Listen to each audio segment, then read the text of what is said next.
And the yellow flag remains out. Let's go back and relive just a few minutes ago when Davey Allison tried to fake everybody out by leading them to believe that he was going to come down off the banking and make a pit stop. Boy, he almost convinced me. He came all the way down, went past the yellow line, and then all of a sudden he and Terry Labonte looked like he was going to do the same thing. Jackaroo, what was that all about? Well, we'll ask Robert Yates himself. Robert, what was all that faking out going down on pit road with Davey Allison? He'd like for everybody else to pit.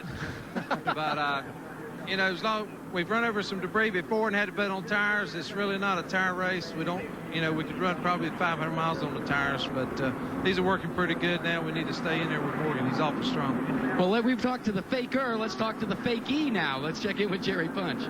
Well, Jack, Morgan Shepherd was not about to come down pit road. For no way, shape, or form was he going to let Davey Allison pull him down pit road. And what we told you last time was Morgan Shepherd came in and did not change tires. What we didn't tell you was he didn't change tires the time before that, or the time before that, or the time before that. In fact, the tires that are on the car right now were put on lap 100. That means if he runs the last 20 or 12 laps or so, or 22 laps or so, he will have run 228 miles on the same set of Hoosiers. And Jackaroo, I mean, that's great tire wear here at Talladega. Hey, Jerry, you know, yesterday in the ARCA race, one of the crew members that spent the most time on pit road checking on tire wear was the fellow that calls the shots down there, Butch Mock and Bob Rahilly. They were going up and down like it was Sherlock Holmes, just checking over the tire wear. So maybe they know something everybody else doesn't.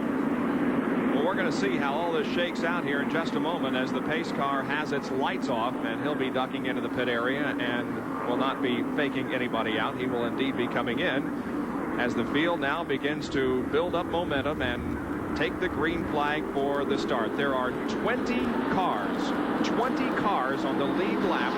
41 started this race. Now, the green flag is displayed by Harold Kinder, and we're back to racing. It's Morgan Shepherd leading with Davey Allison second, then Terry Labonte and Mark Martin. Can you imagine a guy running all day long and finishing 20th? And being in the lead lap and run good all day long. That's... Yep. Well, look here. Morgan Shepherd and Davey Allison have opened up a pretty good lead over Terry Labonte, who's running in third place. Labonte and Mark Martin. Larry Pearson is there, so is Ricky Rudd, but those two cars are not on the lead lap, and Harry Gant is fifth. Looks like Labonte's coming back now, Ned. He and Mark Martin have hooked up in the draft, and they're coming back on the rear bumper. Yep. Let's take off.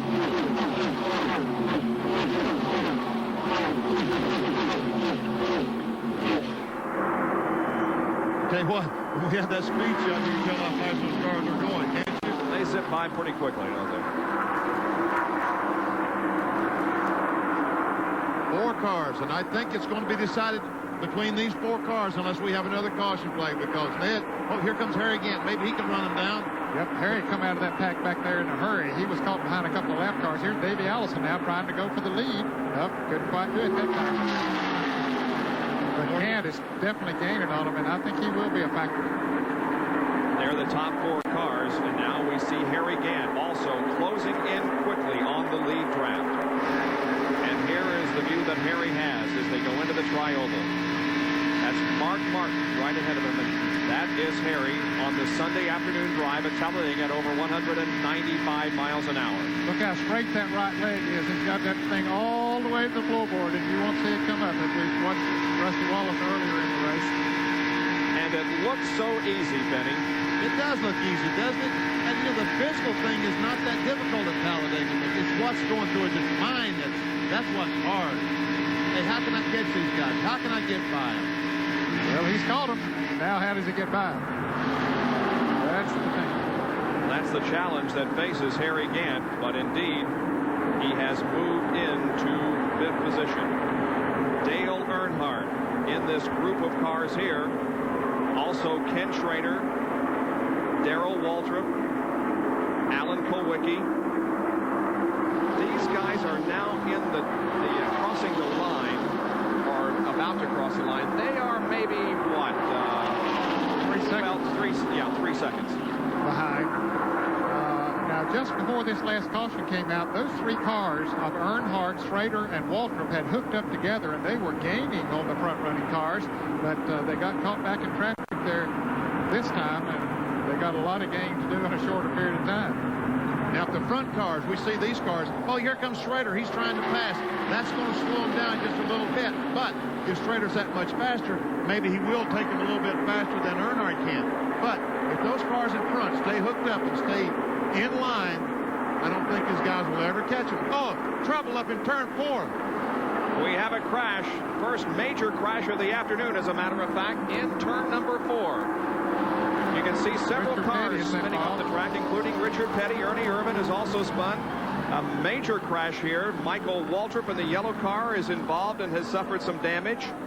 There's one of the Miller cars up on the racetrack. Larry Pearson, badly damaged in the right front of that car. Larry hit hard. Hard chance of fire starting to burn there on the right front of Larry Pearson's car. He's broken the fuel pump off the automobile. There's the Derek Cope car. Ernie Irvan in car number 2. Chad Little going by. There's Hut Strickland, the number 57 car that was involved. So our first major crash of the day. Yesterday we had a 15-car pileup in the ARCA race. This wasn't quite that bad, but it did involve several cars on lap number 172. And there is Derek Cope, who is going over. That's Larry Pearson. If Larry Pearson is okay. I tell you what, Larry Pearson never in his life has hit anything as hard as he just hit the wall here at Talladega. Yeah, whatever it is he hit it hard. I would assume it was a wall. It could have been another car, but he did hit hard. Now he's going to lay down there on the grass and get his breath a little bit, but it did look like he came out of the car under his own power. I've seen this movie, Bob. I starred in this movie, and let me tell you something. It's not a pretty movie. This is when it definitely is not fun. A replay of the accident. See if we can determine where and when it happened. We see two cars that are up into the wall at this point. That's the car number 10 of Derek Cope. That's Kyle Petty sliding on the bottom of the racetrack, and up high must be that's Pearson up against the wall on the outside. We see Richard Petty spinning on the bottom of the racetrack. Looks like Rick Wilson coming through. Here's another angle.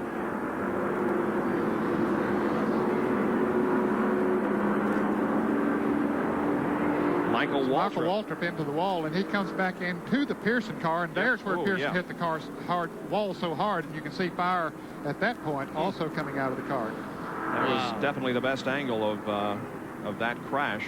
I guess that's Kyle Petty that's spinning, the front car that's spinning. And there's a car went right over Richard Petty. That was Hut Strickland, car number 57. But Richard Petty did drive away, but Hut Strickland just went right over the car. There's Bobby Hillen going through, and Dick Trickle up on the racetrack going through. Chad Little automobile sitting there. Turn 4 is a junkyard, and the medical officials are there with Larry Pearson, but as you can see, he is walking away, and that is what we wanted to see. After a hard impact with the fourth turn wall, Larry Pearson appears to be okay, and the crowd is applauding his ability to do so. So our first major crash of the race comes very late on lap number 172.